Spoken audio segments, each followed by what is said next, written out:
জাতীয় থেকে আন্তর্জাতিক, প্রান্তিক, জনপদ থেকে নগর, চারপাশে কি ঘটছে এই মুহূর্তে সবকিছু নিয়ে আমাদের আয়োজন এখন চারদিক। আপনাদের সঙ্গে আছি আমি শামীমা রহমান শাম্মী।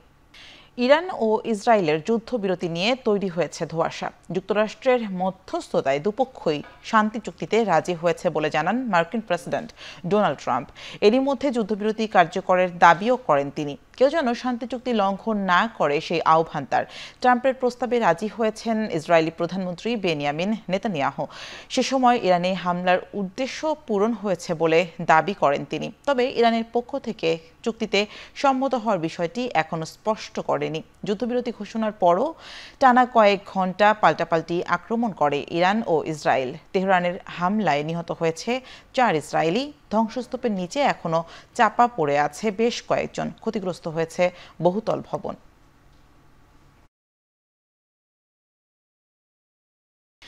বাংলাদেশের জন্য $130 কোটি ঋণ ছাড় করেছে আন্তর্জাতিক মুদ্রা তহবিল IMF। সংস্থাটির সঙ্গে চলমান $470 কোটি ঋণ কর্মসূচি থেকে চতুর্থ ও পঞ্চম কিস্তির এই অর্থ পেতে যাচ্ছে বাংলাদেশ। স্থানীয় সময় সোমবার যুক্তরাষ্ট্রের ওয়াশিংটনে IMF-এর সদর দপ্তরের নির্বাহী সভায় বৈঠকে কিস্তি ছাড় করা হয়। এর আগে 3 কিস্তিতে $231 কোটি পেয়েছে বাংলাদেশ। আর চতুর্থ কিস্তির অর্থ গত বছরের ডিসেম্বরে পাওয়ার কথা ছিল, তবে শর্ত না মানায় শেষ পর্যন্ত তা ঝুলে যায়। এরপর গত মে মাসে সমঝোতা হয়, যার আলোকে IMF ঋণের 2 কিস্তির অর্থ ছাড়ের প্রস্তাবটি নির্বাহী পর্ষদের বৈঠকে উপস্থাপন করা হয়। বৈঠক শেষে IMF-এর উপব্যবস্থাপনা পরিচালক নিগেল ক্লার্ক এক বিবৃতিতে জানান, ডলারের দর বাজারের ওপর ছেড়ে দেওয়া ও রাজস্ব সংগ্রহ বাড়ানোর উদ্যোগে সন্তুষ্ট তারা।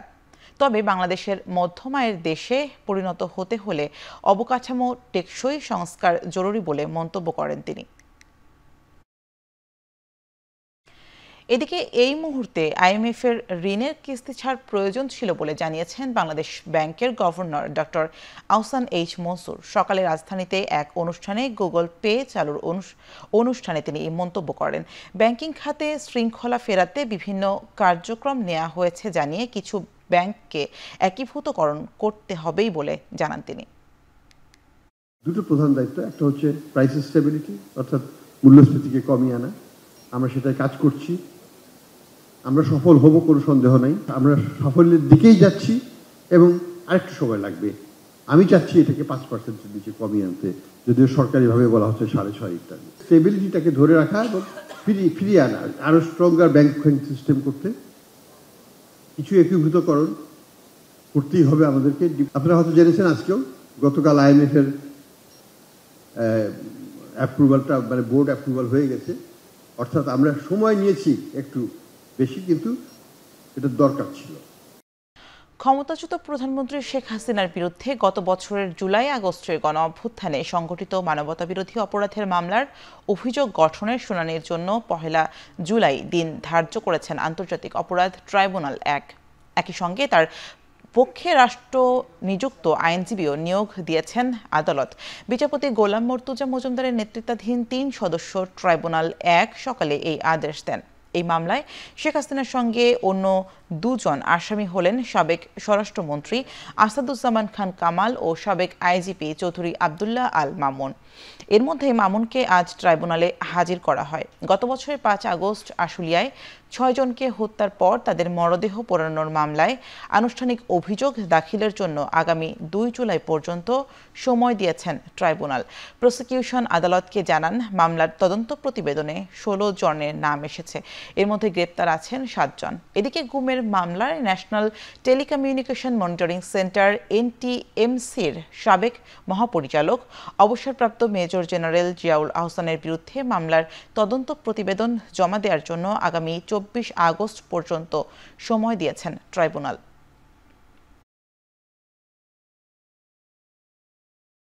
সাবেক প্রধানমন্ত্রী শেখ হাসিনা, সাবেক স্বরাষ্ট্রমন্ত্রী আসাদুজ্জামান কামাল এবং সাবেক আইজিপি চৌধুরী আব্দুল্লাহ আল মামুন, উনি আজকে উপস্থিত আছেন। বাকি 2 জন পলাতক আসামিদের বিষয়ে যে বিধান ইন্টারন্যাশনাল ক্রাইম ট্রাইব্যুনাল অ্যাক্ট 1973 যে স্টেট ডিফেন্স নিয়োগ করা হয়, সেই স্টেট ডিফেন্স নিয়োগ ট্রাইব্যুনাল করবেন।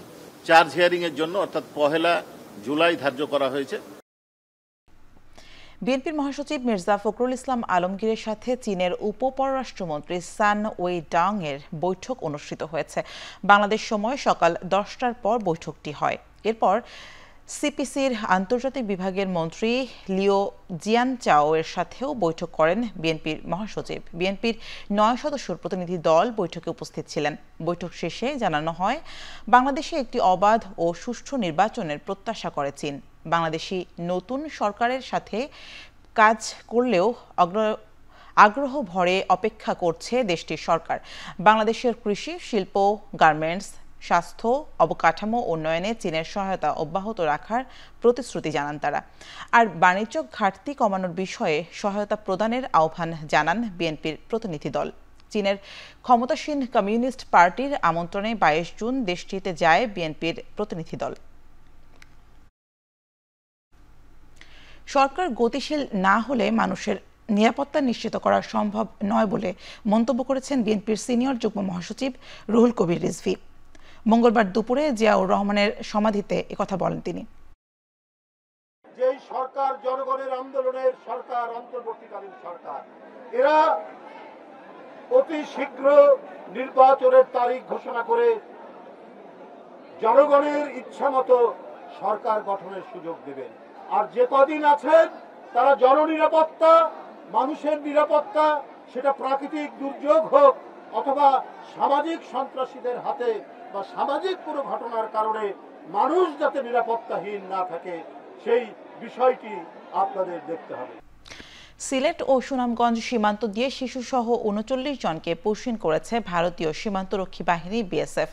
মঙ্গলবার ভোরে জোরপূর্বক পাঠানো এসব বাংলাদেশিকে আটক করে বিজিবি। 48 ব্যাটালিয়নের অধিনায়ক জানান, সিলেটের মিনাটিলা ও সুনামগঞ্জের নোয়াকোট সীমান্ত দিয়ে 6টি পরিবারের 39 জনকে বাংলাদেশে প্রবেশ করায় বিএসএফ। আটকের মধ্যে রয়েছে 12 জন পুরুষ, 14 জন নারী ও 13 জন শিশু। তাদের 38 জনের বাড়ি কুড়িগ্রামে, একজন পাবনার। বিজিবির দাবি, সীমান্তে কড়াকড়ি নজরদারির ফলেই সবাইকে আটক করা সম্ভব হয়েছে। আটককৃতদের বিরুদ্ধে আইনি ব্যবস্থা গ্রহণের প্রক্রিয়া চলছে। বাংলাদেশের শ্রমিক অধিকার নিয়ে বিদেশি ফোরামে প্রশ্নের মুখোমুখি হওয়া স্বাধীন দেশ হিসেবে লজ্জার বলে মন্তব্য করেছেন শ্রম ও কর্মসংস্থান মন্ত্রণালয়ের উপদেষ্টা এম সাখাওয়াত হোসেন। সকালে ওসমানী স্মৃতি মিলনায়তনে গ্রিন ফ্যাক্টরি অ্যাওয়ার্ড 2025 প্রদান অনুষ্ঠানে তিনি এই মন্তব্য করেন। দেশের অনেক ইন্ডাস্ট্রি আছে যেখানে মালিক পক্ষ যেভাবে শ্রমিকদের সাথে কাজ করেন, শ্রমিকদের সাথে যেভাবে তারা শ্রমিকদের লুক আফটার করেন, আমি নাম বলতে চাই না, বেশ কিছুকে জানি, তারা যে অনেকেই এখানে আছেন, প্রায় প্রত্যেকেই এখানে অ্যাওয়ার্ডের জন্য যারা আসছেন প্রত্যেকের ফ্যাক্টরিতে হয়তো এরকমই। আমি আশা করব যারা এখানে শিল্প উদ্যোক্তা আছেন তাদের কিন্তু একটা দায়িত্ব look after their own workers. ওয়ার্কাররা তার জন্য কিন্তু জীবন দিচ্ছে, ওয়ার্কাররা তার জন্য সবকিছু দিচ্ছে। ওয়ার্কাররা যদি আপনাদের সাথে কাজ না করে তাহলে আপনি আজকে এই অবস্থাতে পৌঁছতেন না। ভরা মৌসুমেও অস্থির চালের বাজার। সপ্তাহের ব্যবধানে দেশের বিভিন্ন অঞ্চলে কেজিতে চালের দাম বেড়েছে 4 থেকে 8 টাকা পর্যন্ত। এতে চরম বিপাকে পড়েছেন সাধারণ ক্রেতারা। ঝালকাঠির বাজারে বোরো মৌসুমে সরবরাহ স্বাভাবিক থাকলেও হঠাৎ করেই 25 কেজির বস্তায় বেড়েছে 100 টাকা। খুচরায় মোটা চাল 52 থেকে 60, মাঝারি মানের চাল 60 থেকে 67 এবং সরু চাল বিক্রি হচ্ছে 70 থেকে 85 টাকা দরে। স্থানীয় ব্যবসায়ীরা বলছেন, উত্তরাঞ্চলের বৈরী আবহাওয়ায় ধান শুকানো যাচ্ছে না, ফলে কমেছে সরবরাহ। এছাড়া বড় কোম্পানির মজুদের কারণে তৈরি হয়েছে কৃত্রিম সংকট। এদিকে দিনাজপুরের হিলিতেও একই চিত্র। মিনিকেট, শম্পা কাটারি থেকে শুরু করে আটাশ ও স্বর্ণা সব ধরনের চালেই বেড়েছে দাম। দাম বাড়ার যৌক্তিক কোনো কারণ না পেয়ে সিন্ডিকেটকে দুষছেন ব্যবসায়ীরা। আর ভোক্তারা বলছেন, বাজার মনিটরিংয়ের ঘাটতির এর প্রধান কারণ। এছাড়া নওগাঁয় 2 সপ্তাহে চালের দাম বেড়েছে খুচরায় কেজিতে 5 থেকে 6 টাকা।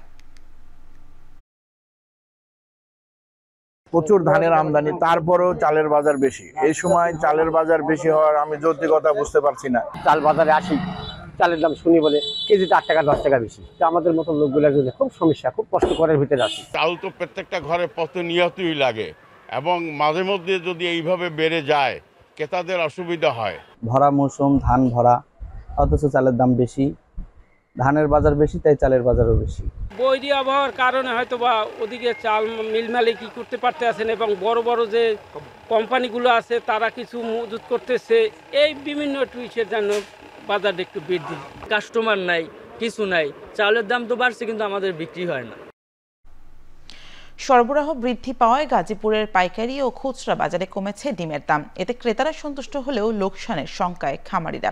সকালে শহরের নতুন বাজারের পাইকারি ডিমের আড়তে প্রতি হালি লাল ডিম বিক্রি হয় 33 থেকে 34 টাকা দরে, যা খুচরা বাজারে বিক্রি হয়েছে সর্বোচ্চ 40 টাকায়। অন্যদিকে সাদা ডিম পাইকারিতে বিক্রি হচ্ছে 29 টাকায়, আর খুচরা বাজারে প্রতি হালি ডিম বিক্রি হচ্ছে 35 টাকায়। আড়তদাররা বলছেন, ঈদের ছুটিতে বেচাকেনা কম হয় খামারগুলোতে অনেক ডিম মজুত রয়েছে। নষ্ট হওয়ার শঙ্কায় সরবরাহ বাড়ায় কমেছে দাম। এই দামে সন্তুষ্ট। এর আগে দাম বেশি ছিল, তো এখন মোটামুটি অনেক কম। এই দাম থাকলে আমাদের ক্রেতাদের জন্য খুবই ভালো হবে। কাস্টমার এখন সন্তুষ্ট, আগে একটু বেশি ছিল, এখন কাস্টমার কিনেও সন্তুষ্ট, আমরা বিক্রি করেও সন্তুষ্ট। ক্রেতারা তো অবশ্যই কম পাইলে তো ক্রেতারা অবশ্যই সন্তুষ্ট, ক্রেতারা খুশি, কিন্তু খামারিরা তো এখন ঠিক আছে লোকসান হইতেছে। পোলট্রিওয়ালারা অনেক দুঃখ প্রকাশ করতেছে যে এই অবস্থা হইলে তাদের পোলট্রি টিকান খুব কষ্ট। কক্সবাজারের উখিয়ায় দুর্বৃত্তের গুলিতে একজন নিহত হয়েছেন। গুলিবিদ্ধ হয়েছেন নিহতের ছোট ভাই। গেল সন্ধ্যায় উপজেলার জালিয়াপালং ইউনিয়নের ইনানি পূর্ব নুরান ডেইলি এলাকায় এই ঘটনা ঘটে। স্থানীয়রা জানায়, একদল সশস্ত্র ডাকাত এই এলাকায় লুটপাট চালায়। এ সময় বাড়ির লোকজন প্রতিরোধের চেষ্টা করলে ডাকাতরা গুলি করে। এ সময় অপর দুই ভাই গুলিবিদ্ধ হয়। ঘটনাস্থলে নিহত হন বড় ভাই নুরুল আমিন বাবুল, আহত হন ছোট ভাই। তাকে উদ্ধার করে কক্সবাজার সদর হাসপাতালে ভর্তি করা হয়েছে। যুক্তরাষ্ট্র থেকে অভিবাসীদের দ্রুত ফেরত পাঠাতে ট্রাম্প প্রশাসনকে অনুমতি দিল মার্কিন সুপ্রিম কোর্ট। দ্বিধাবিভক্ত সর্বোচ্চ আদালতের নতুন নির্দেশনা অনুযায়ী নিজ দেশ ছাড়া অভিবাসীদের পাঠানো যাবে তৃতীয় দেশেও। সোমবার এই নির্দেশনা দেন সুপ্রিম কোর্ট। 6 বিচারপতির মধ্যে 3 জন বাতিল করেন অভিবাসীদের প্রত্যাবাসন চ্যালেঞ্জ করার সুযোগ। আদালতের উদারপন্থী 3 বিচারপতির কেউই এ রায়ে সমর্থন জানাননি। ভিন্নমত পোষণ করে 19 পৃষ্ঠার নথিতে বিচারপতি সোনিয়া সোটোমায়োর জানান, এই পদক্ষেপের ফলে নির্যাতন আর মৃত্যুর ঝুঁকিতে পড়বে লাখো মানুষ। গেল মে মাসে সহিংস অপরাধের অভিযোগে অভিযুক্ত 8 শরণার্থী অভিবাসীকে বিমানে চড়িয়ে দক্ষিণ সুদানে ফেরত পাঠানোর চেষ্টা করে ট্রাম্প প্রশাসন।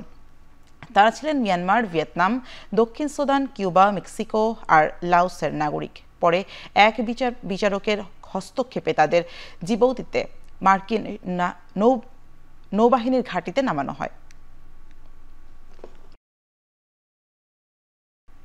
এশিয়ান কাপ বাছাই পর্বের অংশগ্রহণে আগে শেষ দিনের মতো দেশে অনুশীলন করছে বাংলাদেশের নারী ফুটবল দল। জাতীয় স্টেডিয়ামে সকাল 8টা থেকে অনুশীলন শুরু করে আফিদা রিপারা। বাফুফের ক্যাম্পে থাকা নারীদের সঙ্গে বিকেএসপির ফুটবলাররাও এদিন পিটার পাটলারের সামনে নিজেদের ঝালিয়ে নেন। টুর্নামেন্টে অংশ নিতে আজ রাত 2:45 মিয়ানমারের উদ্দেশ্যে উড়াল দেবে বাংলাদেশ নারী ফুটবলাররা। আসরের প্রস্তুতি হিসেবে জর্ডানে ত্রিদেশীয় সিরিজে আত্মবিশ্বাস যোগাচ্ছে দেশের নারীদের। বাছাই পর্বের সি গ্রুপে বাংলাদেশের প্রতিপক্ষ মিয়ানমার, বাহরাইন ও তুর্কমেনিস্তান। টুর্নামেন্টে বাংলাদেশের মিশন শুরু 29 জুন। শেষ করছি এখন চারদিকের আয়োজন। এখন টেলিভিশন ওয়েবসাইটে দেখতে ভিজিট করুন www.ekon.tv, ফেসবুকে দেখতে ভিজিট করুন facebook.com/tv.ekon এবং ইউটিউবে দেখতে ভিজিট করুন youtube.com/c/ekontv।